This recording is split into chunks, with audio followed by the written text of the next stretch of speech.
कि ये महुआ के साथ में एक बिजनेसमैन दर्शन हीरानंदानी नाम के वो समझौता कर रहे थे सवालों को पूछने के लिए। तो आपको हैरानगी हुई वो देख के? लेकिन मैं आपको बताऊं,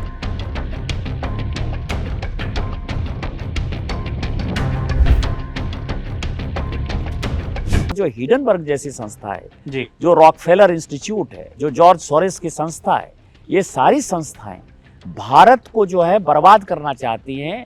और कोई भी जो सक्षम नेतृत्व है, मजबूत नेतृत्व है, जो मोदी जी के बाद वर्षों के बाद यहाँ इस देश को मिला है, उसको किसी तरह से बदनाम करना चाहती है। पूरा जब हिडनबर्ग की जांच होगी, जो सेबी ने कहा भी है, आपके रोंगटे खड़े हो जाएंगे किस तरह से विदेशी ताकतें भारत को न केवल इकोनॉमिक फ्रंट पर बर्बाद करना चाहती हैं, अराजकता पैदा करना चाहती हैं। और डीबीटी स्कीम थी, हमारे डीबीटी स्कीम के पहले आज तो डायरेक्ट बेनिफिट ट्रांसफर स्कीम हम गरीबों के लिए दे रहे हैं, डायरेक्ट पैसा जा रहा है। लेकिन इनके यहाँ डीबीटी स्कीम क्या था कि डालमिया को सीमेंट बनाना है, डालमिया को लाइसेंस दे दो।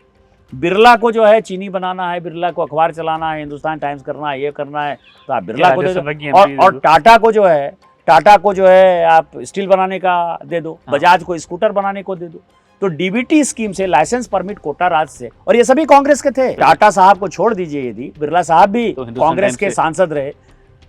रामकृष्ण डालमिया जो है बहुत फेमस स्वतंत्रता सेनानी रहे। करेक्ट। जो बजाज साहब, राहुल बजाज साहब के पिताजी हैं, वो भी स्वतंत्रता सेनानी रहे। ये सभी कांग्रेस ही रहे।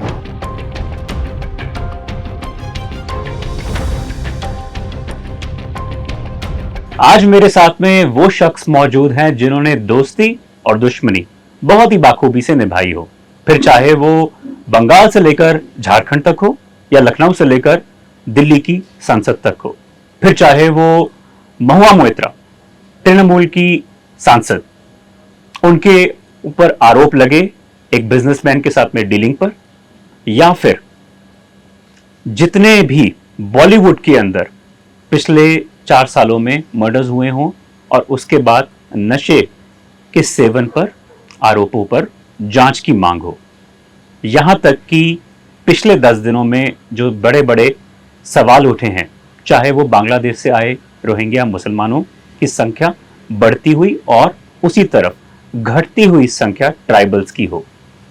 4 बारी के इस झारखंड के गोड्डा से रहे सांसद का आज दिल से स्वागत है सवालों के इस घेरे में। Welcome to the show Nishikant ji. Of course, first of all, many congratulations for having returned as an MP after 2009 for the 4th time.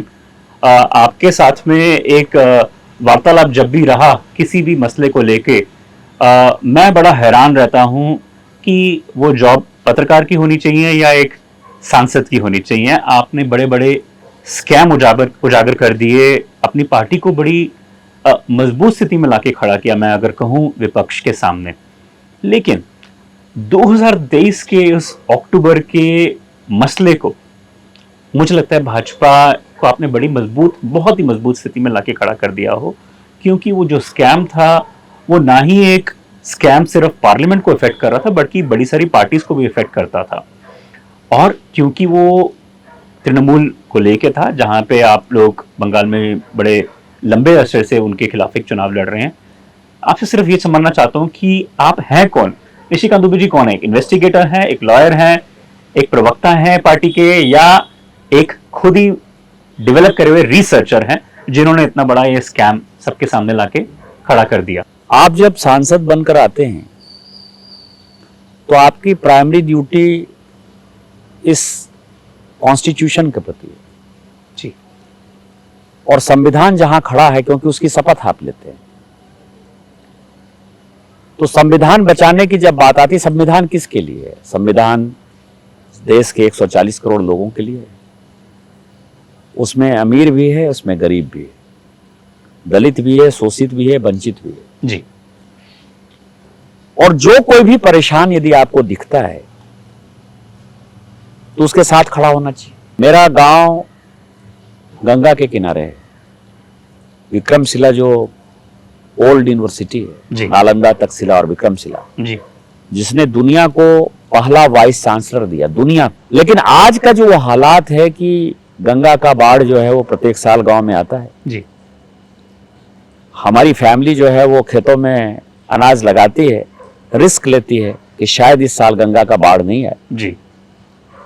बाढ़ नहीं आती है तो अनाज पैदावार घर में आ जाता है, और बाढ़ जब आ जाती है तो सभी घर के भी अनाज के साथ जो है खेत बह जाता है। जी। तो जीवन में जब आप संघर्षों से या इन चीजों को देखते हुए आते हैं, तो वो जो ताकत है, इस देश की जो ताकत है, गंगा के किनारे की मिट्टी की जो ताकत है, वो आपको सब कुछ जूता सिलाई से चंडी पाठ तक कराती है। इसीलिए आपको मैं कभी लड़ता हुआ नजर आऊंगा, झगड़ता हुआ नजर आऊंगा, कॉन्स्टिट्यूंसी के लिए बात करता हुआ नजर आऊंगा, लेकिन मेरे लिए सबसे इंपॉर्टेंट हमारे प्रधानमंत्री, हमारी आइडियोलॉजी है। जी। यदि मोदी जी हमारी पार्टी के नेता नहीं होते जी।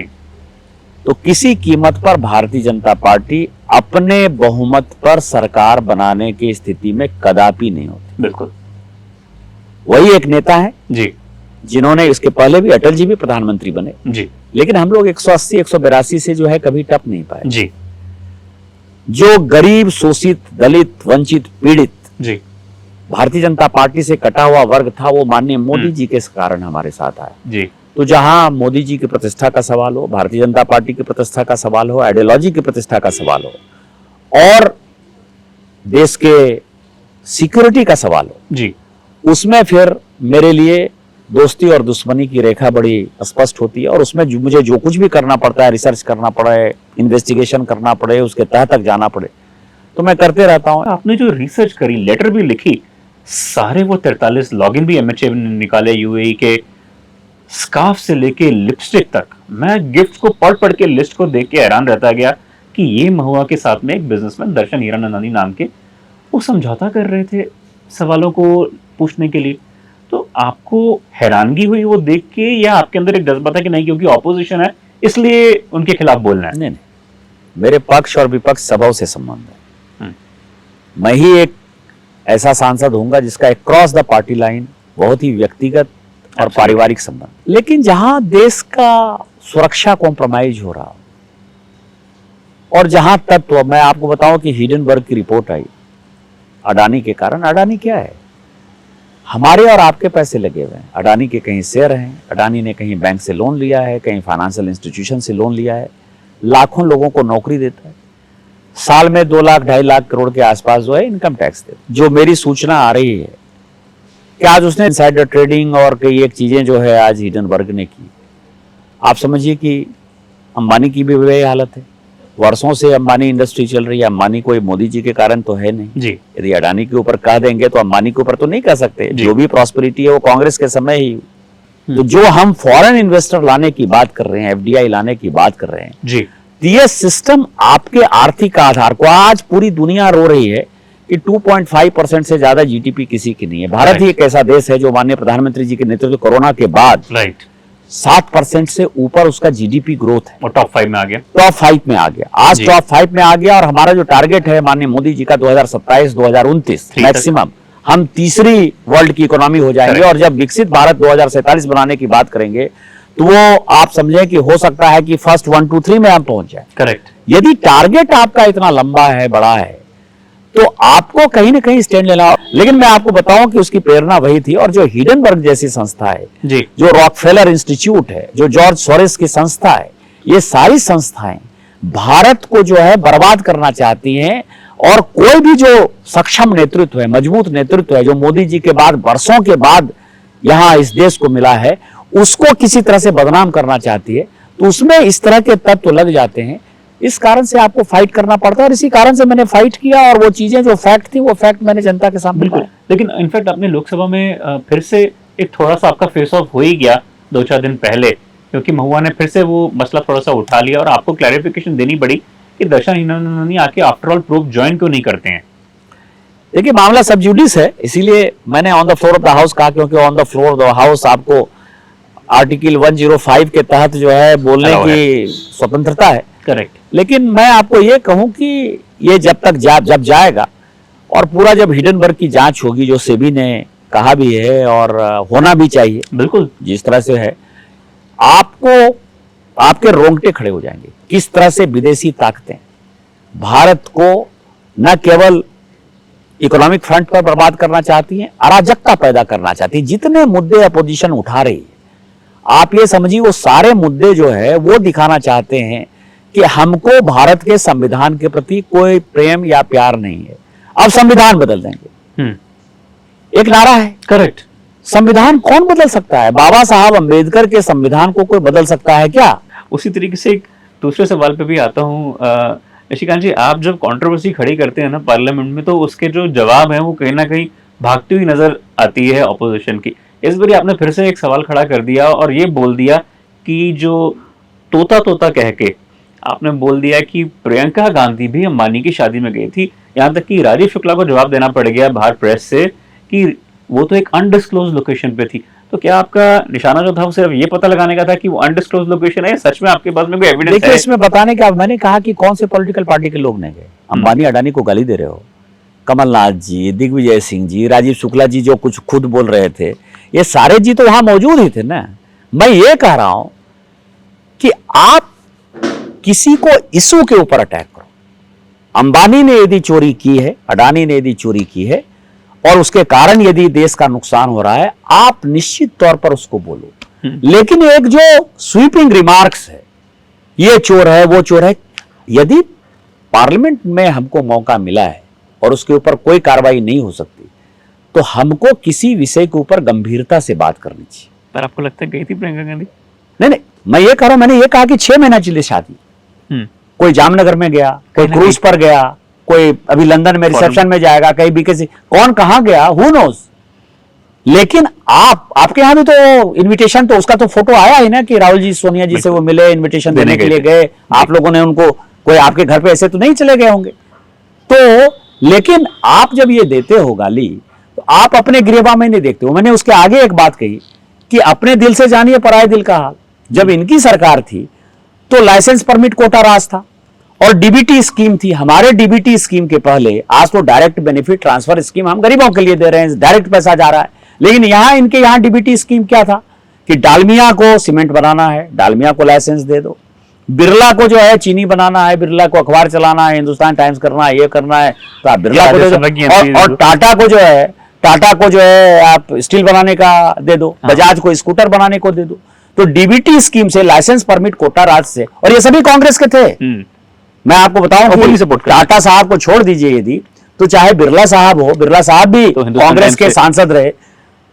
रामकृष्ण डालमिया जो है बहुत फेमस स्वतंत्रता सेनानी रहे। करेक्ट। जो बजाज साहब, राहुल बजाज साहब के पिताजी हैं, वो भी स्वतंत्रता सेनानी रहे। ये सभी कांग्रेस ही रहे। उनके बयान तो सार्वजनिक है। तो मैं ही कह रहा हूं कि आप कांग्रेस का जो सांसद होगा, कांग्रेस के जो लोग होंगे, आप लाइसेंस परमिट कोटा राज में देते रहोगे। और आज आप जो है, जब देश की इकोनॉमी बढ़ रही है, देश में कोई रोजगार हो रहा है, बिना किसी बात के आप देश में अराजकता पैदा करना चाहो, तो स्वाभाविक है कि इस तरह के मुद्दे उठते हैं और उसका जवाब मैं देता हूं जिसमें कंट्रोवर्सी होती है।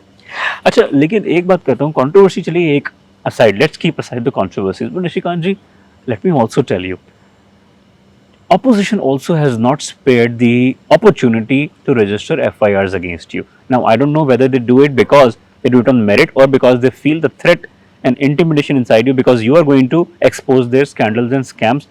अगर मैं समझूं वो FIR करी हो इन्होंने मेडिकल कॉलेज को लेके, बैद्यनाथ ट्रस्ट को लेके हो या एयरपोर्ट को, हाई कोर्ट को वो क्वाश करनी पड़ी, तो क्यों ये आप लोग आपके ही पीछे पड़ जाते हैं? वो जो कोऑर्डिनेटेड अटैक हो रहा है जिन लोगों से होता है, वो भी मैं उनके नाम नहीं लेना चाहता, आपको पता है वो सोशल मीडिया पे कौन से इन्फ्लुएंसर्स हैं, तो वो होता क्यों है, एक ही तरफ से क्यों एंगल होता है और उसमें मेरिट है या नहीं? आज देखिए क्या है कि अपोजिशन के लोग ईडी, सीबीआई, इनकम टैक्स में फंसते हैं, जेल जाते हैं, उनके ऊपर FIR होता है तो सीधा जेल जाते हैं।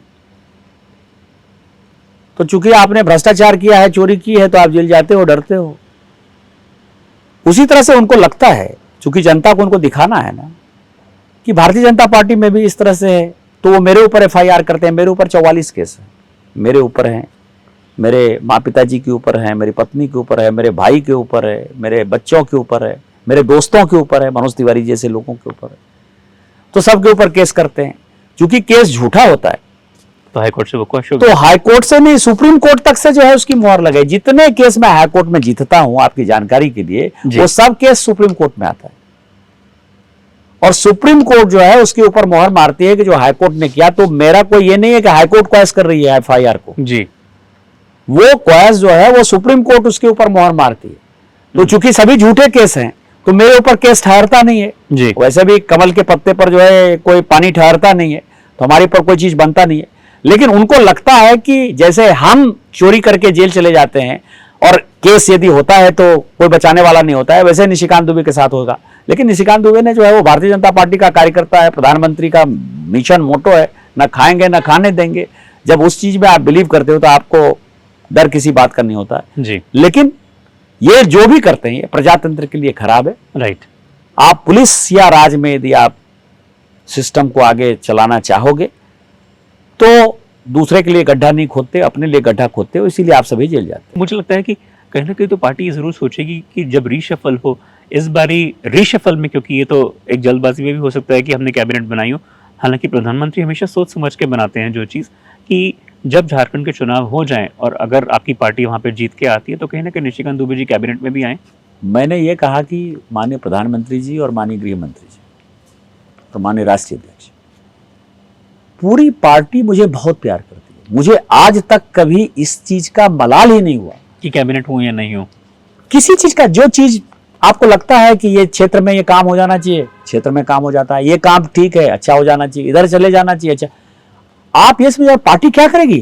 पार्टी ने अभी बिजनेस एडवाइजरी कमेटी का मेंबर बना दिया, पब्लिक अकाउंट्स कमेटी का मेंबर बना दिया, अभी जेपीसी बनी उसका भी मेंबर बना दिया। बिल्कुल। आप पार्टी इससे ज्यादा आपको क्या सम्मान दे सकती है?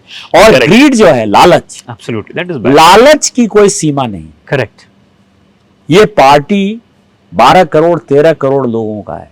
12 करोड़ 13 करोड़ लोगों में आपको लोकसभा का सदस्य बनाती है, वो कई एक लोगों का हक मार के करती है। बिल्कुल। यही आपके लिए बहुत बड़ा सम्मान। बिल्कुल।